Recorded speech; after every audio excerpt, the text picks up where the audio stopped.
all of us want to have better memory. It's also going to be really helpful if you work with older adults. You want to see if you need to accommodate them in a certain way. And also, if you're doing research with older adults, say in experiments, there's certain things you might want to consider, especially if you're doing studies related to memory and aging, of course.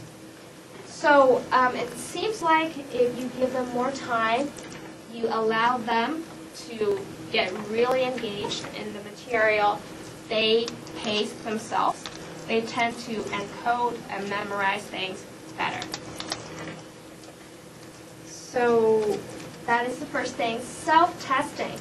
What does that mean? I think the idea is elaboration, really. So I don't know if you've done that before when you were going to have an exam. Say in 2 days, you have studied the material, and now you try to quiz yourself.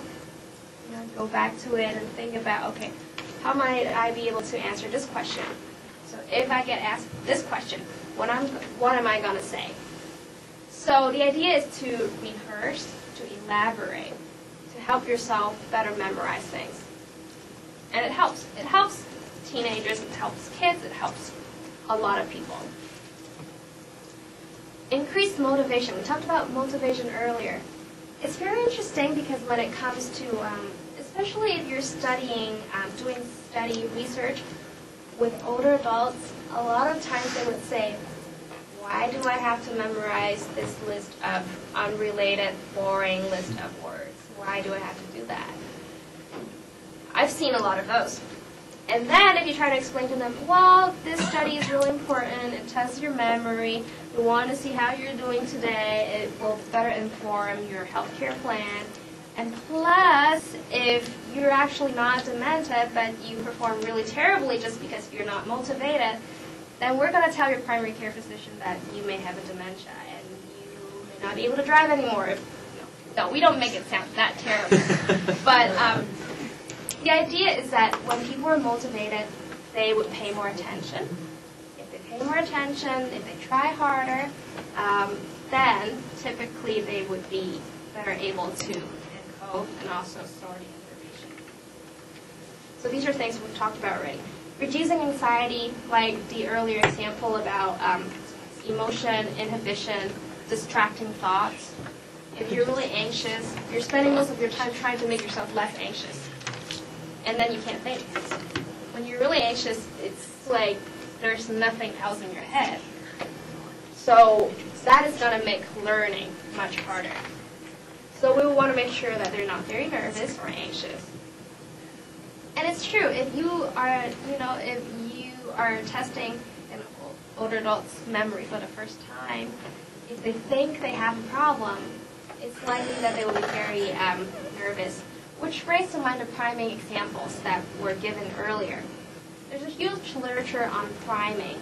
I'm not going to go into detail about what priming is.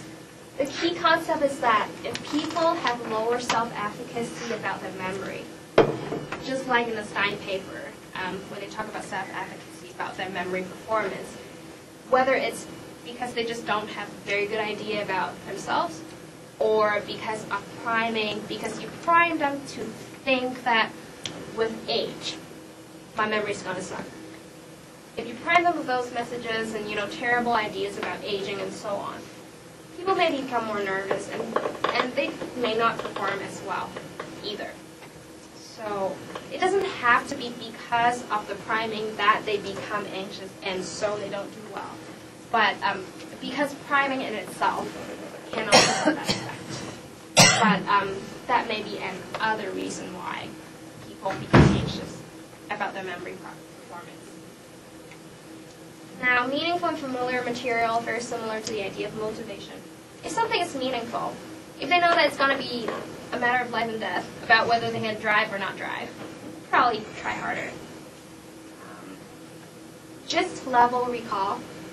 It means that a lot of times older adults, like we said earlier today, they tend to remember the concepts, the broad categories, the main themes. And so you can look at it from two different perspectives. For example, you may want to provide them with more of those themes as cues if you want them to memorize certain things, as opposed to giving them all the detail. Or maybe just lower your expectation when you want them to remember something.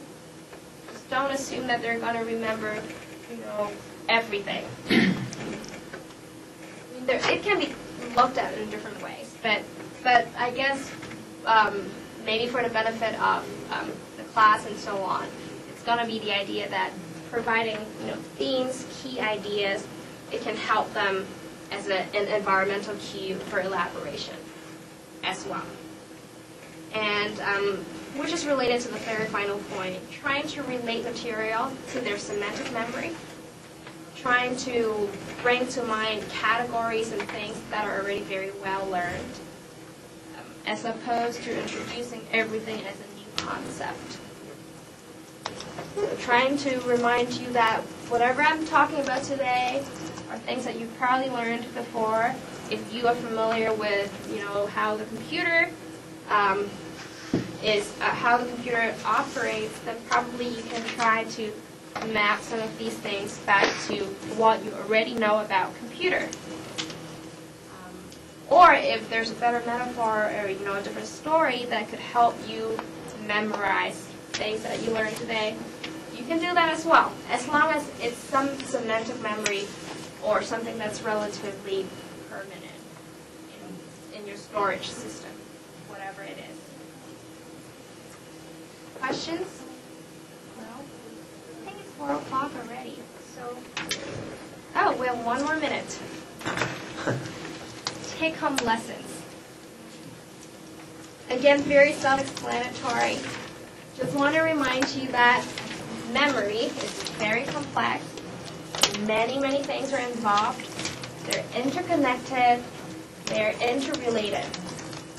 And we can't really tell which part of the brain. We can't completely localize every single process.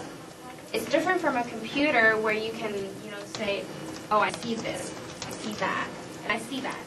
And when they're placed together, it works. Our brain doesn't work that way. We take in so much information and we do different things, different mechanisms. It's running all the time. It's not just about the left brain or the right brain.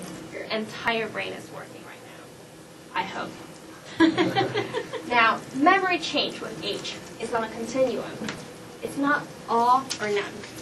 It's not that everybody who is old is demented or has memory problems. Not true. We've seen a lot of people in their 90s, people who are over 100, they have really good memory. So, as a matter of fact, the reason why we need to learn about normal aging, it's because in order to know what may be abnormal, you first need to know what is normal. And you have to understand that a lot of times with age, there are certain changes. But that's okay. And besides normal aging itself, the changes related to your memory, sometimes they overlap a little bit with the earlier stages of dementia. Or when people are depressed, they also tend to have more memory problems. And I'm not going to talk about it at all here, but if you try to think back at the resource theories and different explanations, you may be able to come up with a reason why you think people with depression or anxiety problems would perform worse. When's the peak time for memory function? I am not sure if there's a peak time, and remember there are different types of memory as well, right? So, for example, semantic memory, vocabulary, word meaning, they don't really drop until they seem to be going all the way up until your 60s or 70s, and they don't seem to drop until your 90s, right? If we're talking about episodic memory, it starts to drop earlier, depending on which study you're looking at. So it's really hard to tell if there's a peak time. I have read studies suggesting that by the time you're 25, your cognitive abilities are already starting to go downhill. I don't know how true that is. I don't remember which type of cognitive